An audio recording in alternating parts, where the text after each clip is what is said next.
नमस्कार दोस्तों, 5 साल से वीडियो बना रहा हूँ। हजारों लोगों की स्टोरीज कवर किया हूँ, हजारों लोगों को समझ चुका हूँ। ये भी जान चुका हूँ कि लोग तरह तरह की प्रॉब्लम से जूझ ही रहे होते हैं। ये प्रॉब्लम अलग अलग प्रकार की हो सकती है भाई, जैसा मैं बोला, love life, personal life, professional life, job, business, पैसे आ रहे हैं, टिक नहीं रहे, खर्च हो जा रहे हैं, किसी के ऊपर नज़र लग गई है तो उनके घर पे दुर्घटना हो रही है, किसी ने कुछ कर दिया है ब्लैक मैजिक जैसा, किसी के घर पे कुछ भेज दिया है। बहुत सारी चीज़ें ऐसी होती है भाई, तरह तरह की। और लोगों को ना सटीक जवाब नहीं मिल पा रहा है, सॉल्यूशन नहीं मिल पा रहा है। अब आप मुझे इतने समय से देख रहे हैं, मैं भी जानता हूं कि आप लोग मेरे ऊपर ट्रस्ट कर रहे हैं, तो मैं आपके ट्रस्ट को ऐसे ज़ाया नहीं होने दूंगा। इस वीडियो के डिस्क्रिप्शन बॉक्स में मैं एक लिंक डाल दे रहा हूं। अगर आप भी जो अभी मैंने पॉइंट आउट किया उनमें से किसी भी प्रॉब्लम का सामना कर रहे हैं, तो उस लिंक में क्लिक करना, एक छोटा सा फॉर्म आएगा, उसको फिल कर देना, उसमें अपनी जानकारी ही आपको डालनी है, आपकी डिटेल्स मुझ तक पहुंच जाएगी। फिर मैं सामने से आपसे कांटेक्ट करूंगा व्हाट्सएप या ईमेल के थ्रू, जो आप चाहेंगे, और उस परेशानी से बाहर निकलने के इजी सॉल्यूशंस और रेमेडी आपको प्रोवाइड कराऊंगा। अब बिना देरी किए आज की इस घटना की शुरुआत करते हैं। ये जो घटना है भगवती नाम की एक महिला के पूरे परिवार के साथ कुछ साल पहले घटी थी। ये राजस्थान के एक छोटे से गांव में अपने पति और 2 बच्चों के साथ अच्छी खासी जिंदगी काट रही थी। इनके जो पति थे, उनका कपड़ों का बिजनेस था, कपड़ों की दुकान थी। अपने घर से लगभग 10 किलोमीटर दूर वो मार्केट की तरफ अपनी दुकान चलाया करते थे। सुबह सुबह निकल जाते थे घर से और रात में कई बार बहुत लेट भी हो जाता था घर पहुंचा करते थे। अभी कोई माल वाल आने रहेगा दुकान में तो बहुत ही लेट हो जाता था, कई बार 1-1 बजे घर पहुंच रहे हैं। अब इनके जो बच्चे थे वो खाना पीना खा के सो जाते थे, लेकिन जो भगवती थी ना, वो पति आते थे तभी खाना खाएगी और तभी सोने के लिए जाएगी। अभी बहुत छोटे गांव के थे और गांव में अभी भी ये कल्चर है कि भाई गर्मी अर्मी का टाइम रहता है ना, तो लोग छत में जाके सोते हैं।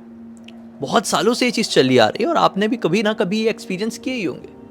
तो ये आते थे गर्मियों के मौसम में, बढ़िया दोनों पति पत्नी खाना खाए, छत में चले गए, बच्चों को उठा के बच्चे सो जाते थे। चलो बच्चे उठो छत में जाएंगे, तो बच्चे भी खुश होकर छत में जाके सो रहे हैं। ऐसी एक दिन की बात है, अमावस्या की रात थी, काली रात, घनघोर अंधेरी भरी। इनके पति को आने में आज बहुत लेट हो गया था। उस समय मोबाइल फोन ये सब हुआ नहीं करते थे। उनको चिंता हो रही थी कब आएंगे कब आएंगे कब आएंगे। रात के 1 बजे के आसपास वो दरवाज़ा खटखटाते हैं, दरवाज़ा खोलते हैं। अरे आप इतना लेट कैसे हो गए? बोलते हैं हाँ ऐसे थोड़ा थोड़ा काम था, सब लोग सो गए। भगवती बोलती हाँ बच्चे तो सो ही गए हैं, आइए अंदर हाथ मुंह धो लीजिए, खाना खाते हैं। ये बोलते ठीक है आ तो रहा हूँ, लेकिन ये बाहर आंगन में कौन औरत बैठ के अखबार पढ़ रही है इतने रात का है? तो इनकी पत्नी भगवती को बड़ी टेंशन होती, कौन औरत अपने आंगन में कौन आ गई? बाहर निकल के देखती और कोई भी नहीं थी। ये अंदर आती बोलती कि कोई तो नहीं है बाहर। पति बोलते अरे मैं आया तो बैठी तो हुई थी यार आंगन में, मुझे ऐसा लगा कि कोई पहचान वहचान वाले आए हैं अपने। बोलते नहीं कोई नहीं, चल के देख लो। ये भी बाहर निकल के देखे, कोई भी नहीं था। लेकिन जब ये आ रहे थे तब कोई तो 100% इनको अपने आंगन में दिखा था जो अखबार पढ़ रहा था। इन्होंने सोचा कोई नहीं, हो सकता है कि मेरा इल्यूजन होगा, कोई भ्रम होगा, कोई वहम होगा। ये हाथ मुंह धोए, दोनों पति पत्नी बढ़िया से रात में खाना खाए हैं। अब गर्मी बहुत हो रही थी। बच्चों को बोले चलो बच्चों छत में सोने के लिए जाएंगे। अपना गद्दा चटाई उठाए और छत की तरफ चले गए। एक सिंगल ही फ्लोर का घर था, मतलब इनका सीढ़ियों से चढ़ के बढ़िया यहाँ पे बिछाए हैं मस्त, और सो गए। सोए हुए लगभग 15 मिनट नहीं हुए होंगे, रात के 2 बजे के आसपास पति पत्नी की हल्की सी नींद लगी ही थी कि इनको धम धम धम ऐसे कूदने की आवाज सुनाई देने लगी। ये आवाज ऐसी थी कि जैसे बाजू वाले छत में, इनके जस्ट बाजू वाले छत में कोई कूद रहा है। अब बाजू वाला छत किसका है वो मैं बता देता हूं आपको। इनके घर के जस्ट बाजू में, एकदम लगा हुआ नहीं बल्कि हल्का सा इतनी दूरी पर एक घर था जो हमेशा बंद ही रहता था। इस घर में रहने वाले लोग बहुत अमीर थे और इस घर को बस ऐसे ही बना के रख दिए थे। ये रहते मुंबई में थे। जब भी इनको टाइम मिलता था छुट्टी उट्टी मनाने के लिए अपने घर पर आते थे, टाइम स्पेंड करते थे और चले जाया करते थे। पहले वो रहा करते थे यहाँ पे, लेकिन फिर छोड़ दिए।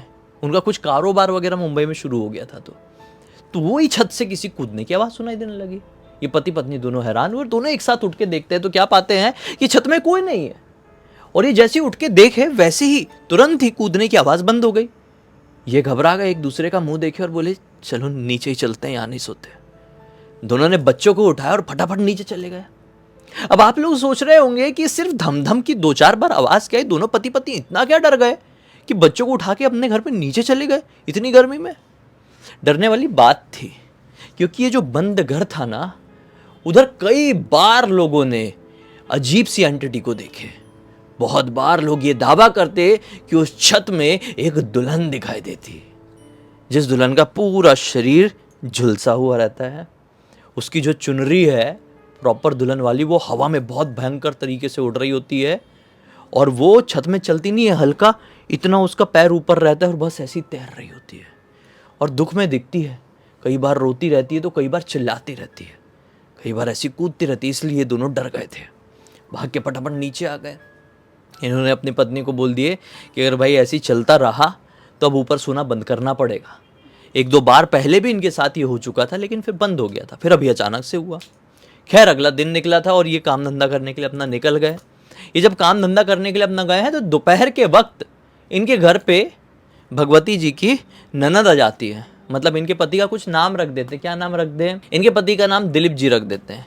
तो दिलीप जी की बहन आ गई। उनकी बहन, उनके पति, उनके बच्चे, ऐसे कुछ लोग आ गए।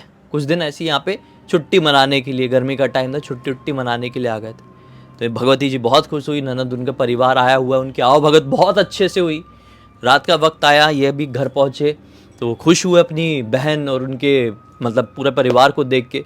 बैठ के बहुत देर बातचीत की है, फिर रात का खाना हुआ तो फिर और ही लेट हो गया। अब ये लोग सोने लगे नीचे। तो इनकी बहन ही जो आई हुई है मेहमान, वही कहती है कि अरे भैया नीचे क्यों सो रहे हैं, चलिए ना छत में सोते हैं, इतनी गर्मी का टाइम है। ये बोलते छत में? सही में सो जाएगी, पिछले कुछ दिनों से अजीब व गरीब चीज़ें हो रही है।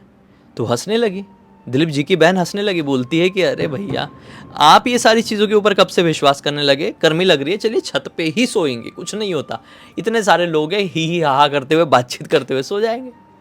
सब लोग चले गए, हाँ कुछ नहीं तो चलो। अब छत में सो गए। अब छत में सो गए जाके। फिर से आज भी सोए हुए इनको कुछ देर हुई नहीं है भाई, फिर से छत से किसी कूदने की आवाज़ सुनाई देने लगी। बाजू वाले सब घबरा गए, उठे और एक साथ सभी की नज़र उस छत में पड़ती और उस छत में एक दुल्हन दिखाई दी। दुल्हन दिखाई दी है जो इनकी तरफ ही देख के, इनके छत की तरफ ही देख कर कूद रही थी और रो रही थी। ऐसे ऐसे कर करके वो कूद रही थी। तो इतनी जोर से डरे कि जो भी हाथ में आया बच्चा उसको लेके भागे हैं और डायरेक्ट नीचे। और वो जो इनके छत में जाने वाला ऑब्वियसली एक दरवाज़ा रहता रहा होगा, वो टीन के दरवाजे में इन्होंने ताला मार दिया और सब लोग नीचे जाके बैठ गए। बोले क्या हो रहा है, क्या नहीं, क्या चल रहा है? काफ़ी दिनों से तो ये सब कुछ बंद था, वापस से शुरू हो गया है। ऐसी ऐसी इन लोगों की आपस में बात हुई है भाई, और ये पूरी रात कट गई। फिर अगला दिन निकला। आज के दिन भी दिलीप जी की बहन और उनका पूरा का पूरा परिवार रुका हुआ है। ऑब्वियसली कुछ दिनों के लिए आए हुए हैं ये लोग। दिन भर के समय सब कुछ नॉर्मल रहता, लेकिन रात होती तो फिर वही धाम धाम धूम धाम। तो कभी कभी ऐसी आवाज़ आती कि इनका जो लोहे का दरवाज़ा इन्होंने जो छत में जाने की सीढ़ियों की तरफ वो जो था ना, उसमें ताला मार दिया था ना, उसमें कोई मारता है, धाड़ धाड़ धाड़ धाड़। तो डरे समय रहने लगे और ऐसे करते करते 5-6 दिन बीत गए। अब 5-6 दिनों में इनको ऐसा भी आभास हुआ कि घर के अंदर भी कोई आ रहा है, हमारे घर के अंदर भी कोई आ रहा है और चीज़ों की जगह बदल दे रहा है। मतलब ये बॉटल है, समझ लो, यहाँ रखी थी, थोड़ी देर बाद वो बॉटल यहाँ मिलती है, नहीं तो कभी गिरी हुई मिलती है। कभी किचन में मटका रखा हुआ है तो मटका गिर जाता है। ऐसे करके 5-6 दिन में 2 मटके इनके फूट गए थे। तो ये तो समझ गए कि मामला तो ज़रूर कुछ ना कुछ भयानक है। लोगों ने प्लान कर लिया कि अब एक काम करते हैं कि इस घर को छोड़ देते हैं। घर को छोड़ने का प्लान होने लगा, ये किराए का घर था। तो इनकी जो बहन आई हुई थी दिलीप जी की, वही कहती है कि भैया ऐसा क्या हो गया है यहाँ पे जो इतना कांड चल रहा है, बाजू वाले घर में कुछ गड़बड़ है क्या? वो तो हमेशा बंद रहता है।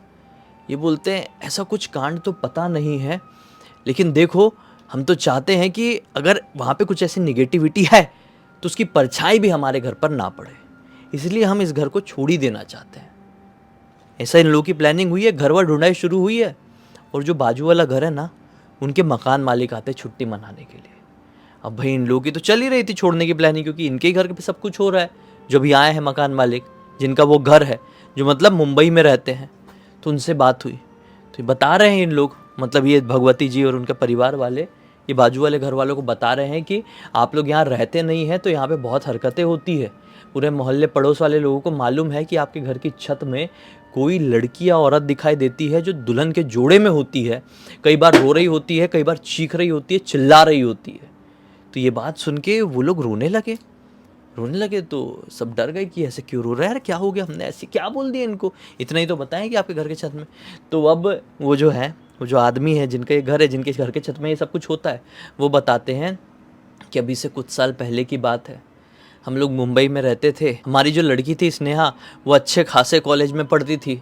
वहाँ पे उसको एक लड़के से प्यार हो गया। वो लड़का हमारी कास्ट का नहीं था। हमको ठीक नहीं लगा उसके साथ रिश्ता जोड़ना। हम उठ बैठ नहीं सकते थे उन लोगों के साथ। तो हमने सोचे कि अपनी लड़की को लेके गाँव जाते हैं। हम अपनी लड़की को गांव लेकर आए। उस समय आप लोग भी यहाँ रहा नहीं करते थे इस घर में। हमको पता नहीं चला कि हमारी लड़की के पीछे पीछे कब वो लड़का भी इस गांव में आ गया। थोड़ा दूर तरफ कहीं रहने लगा था, हमको मालूम नहीं कहाँ रह रहा था। और वो चोरी छुपे हमारी लड़की से घर पे आके मिलता था। कई बार हम होते थे तब भी, और कई बार हम नहीं होते थे तब भी। एक दिन मेरी नज़र पड़ गई कि वो लड़का आया हुआ है और मेरी लड़की के कमरे में है। मैं गया, उसको थोड़ी बहुत बात सुना ही रहा था, उससे बहस चल ही रही थी मेरी। थोड़ी हाथापाई वाली भी नौबत आ गई थी, झूठ क्यों बोलूं। कि अचानक से मेरी लड़की घबराहट में एक वायर को हाथ पकड़ ली। वो वायर ऐसी खुला पड़ा हुआ था, घर पे कुछ काम भी चल रहा था। उससे लड़की को इतना ज़ोर का झटका लगा, मतलब करंट वाला, लड़की ऑन द स्पॉट वहीं पर ख़त्म हो गई। उस दिन के बाद से वो लड़का भी कभी नहीं दिखा। और हमको भी इतना दुख हुआ कि हमने बोले कि अब वापस गांव में आना हमारे लिए श्राप हो गया, अब यहाँ पे रहेंगे ही नहीं, मुंबई वापस चलते। हम फिर से मुंबई वापस रहने के लिए चले गए। लेकिन ज़रा सोचिए ना, यहाँ पे हम जब कभी भी आते हैं ऐसे ही कुछ सुनने को मिलता। फिर अब आप लोग भी यहाँ पर रहने आए कुछ टाइम पहले, आप लोगों को भी एहसास होता है। अब इतने लोग कहते थे, हमको लगता था कि लोग बातें बनाते हैं क्योंकि सभी ने देखे हुए हैं कि हमारे घर पे क्या हुआ था हमारी लड़की के साथ। लेकिन आप लोग तो बाहर से आए हुए हैं। ये जो है, ये भगवती लोगों के परिवार को बोल रहे हैं कि आप लोग तो बाहर से आए हुए हैं। अब आप भी ये चीज़ कह रहे हैं जिनको इस घर की कुछ हिस्ट्री पता ही नहीं है। तो ज़रूर हमारी बेटी की आत्मा हमारे छत में भटकती है, दुख में कूदती है, बिलखती है, रोती है, चीखती है, चिल्लाती है। हम क्या करें, हमारा तो कुछ समझ में नहीं आता है। ये घर भी किसी को बेच नहीं सकते क्योंकि हमारी लड़की ने यहाँ पे आखिरी सांसें ली थी। यहाँ पे रह भी नहीं सकते, हर पल उसकी याद सताएगी। ये कहकर वो चले गए। भगवती जी और उनका पूरा परिवार, भगवती जी, दिलीप जी, उनके दोनों बच्चे, लड़का लड़की, उनकी बहन सब आए हुए थे। शॉक्ड, बोले इतना कुछ हुआ इनके घर पे, हमको तो मालूम ही नहीं था। ये लोग, भगवती जी लोग और दिलीप जी लोग जो है ना, कुछ ही समय पहले, कुछ ही साल पहले यहाँ पर रहने के लिए आए थे। और इनके आने से पहले ही इनके घर पे कांड हुआ था, इनके बाजू वालों के घर पे। पहले वो कांड वांड होकर ख़त्म होता, इसलिए इनको कुछ पता नहीं था। फिर भैया दिलीप जी ने कह ही दिए, इतना कुछ हुआ है ना अपने बाजू वाले घर में, तो यहाँ पे रहना ही नहीं है। कैसे भी करके यहाँ से निकलते हैं और जल्द से जल्द अपना घर बनवाने की प्रोसेस शुरू करते हैं।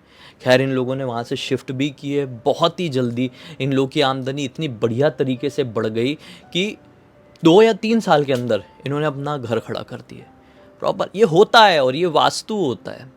अगर आप किसी निगेटिव जगह में रहोगे ना, तो वो जगह आपकी पूरी तरक्की को रोक देगी। और कई बार घर का वास्तु सिर्फ घर के अंदर से नहीं होता है, घर के इर्द गिर्द वाली लोकेशन से भी होता है। घर के आसपास क्या है, कैसा माहौल है, कैसी एनर्जी, कैसी वाइब्स है, उसका असर भी पड़ता है। तो वही चीज़ मैं कहना चाह रहा हूँ, बहुत सारी चीज़ होती है इंसान की ज़िंदगी में, उसके परिवार में, उसके घर में, जो देखना पड़ता है, समझना पड़ता है। तभी पता चलता है कि क्यों किसी भी व्यक्ति की, उसके परिवार की सक्सेस रुकी हुई है, परेशानी चल रही है। तो आप लोग कंसल्ट कर सकते हैं। मैं डिटेल में आपसे बात करूंगा। फिर से कह रहा हूँ, लिंक वीडियो के डिस्क्रिप्शन बॉक्स में मिल जाएगी। आज पहली बार ऐसा हो रहा है, किसी और के लिए नहीं, मैं खुद की तरफ से बात कर रहा हूँ। ये हमारी ही वेबसाइट है और मैं ही डायरेक्टली आपसे बात करूँगा। खैर, बस इस पूरी घटना की जानकारी, काफ़ी साल बीत गए और फिर इनके जो भगवती जी है ना, ये दादी बनी, दिलीप जी दादा बने, और उनके पोते ने मुझे इंस्टाग्राम पर लिख कर भेजा। मैंने सोचा कि आप लोगों को सुनाऊँ, एक बहुत अच्छी सीख मिलेगी और साथ ही साथ मनोरंजन भी। इसका नाम है मितेश। तो उम्मीद करते हैं मितेश की बताई हुई बात आपको समझ में आई होगी कि कोई भी जगह अगर नेगेटिवली इम्पैक्ट हो रही है आजू बाजू की लोकेशन से भी, तो उस जगह को छोड़ दें। बाकी अब तक इस वीडियो को देख लिए थे तो लाइक ज़रूर कर देना, चैनल को सब्सक्राइब करके बेल आइकन दबा के ऑल के ऑप्शन में क्लिक करना, और इंस्टाग्राम की लिंक वीडियो के डिस्क्रिप्शन बॉक्स में मिल जाएगी, वहाँ पे जुड़ जाना। और आपके पास भी ऐसी कोई कहानी, टॉपिक या जानकारी हो तो लिख भेजना, हो सकता है हमारा अगला वीडियो कल आपके हिसाब से ही बन रहा हो। चलिए, कल फिर से मिलते, तब तक के लिए बहुत बहुत धन्यवाद। आपका दिन शुभ हो।